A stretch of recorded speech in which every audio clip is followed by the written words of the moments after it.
Local news for Tuesday the 12th of September. A new day tour designed to encourage visitors to Greytown from Wellington will be launched this week. Graham Ransom, who recently relocated to the region, will launch Country Village Heaven Greytown tours on September the 14th.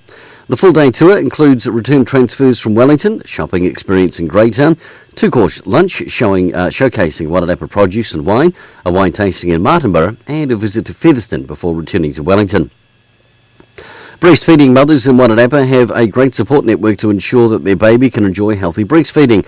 With 26 trained counsellors available for advice, there are 15 women providing mum-to-mum support, 6 more that offer group session advice, and a further 5 that offer support through their professional roles.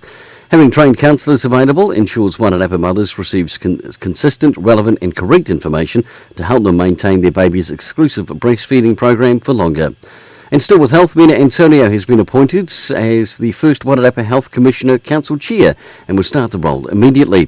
Wairarapa DHB Chief Executive Adri Isbister says Mina brings with her experience of working with a cross-section of our community through a raft of voluntary, elected and appointed community roles, including as a Director and Chair.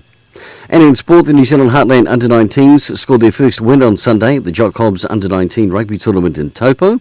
The team features a number of Wairarapa Bush players, and that helped them beat Auckland Development 1916. Tomorrow they'll play Southland in the Michael Jones Trophy semi-final. For local news and sport, I'm Brent Gare.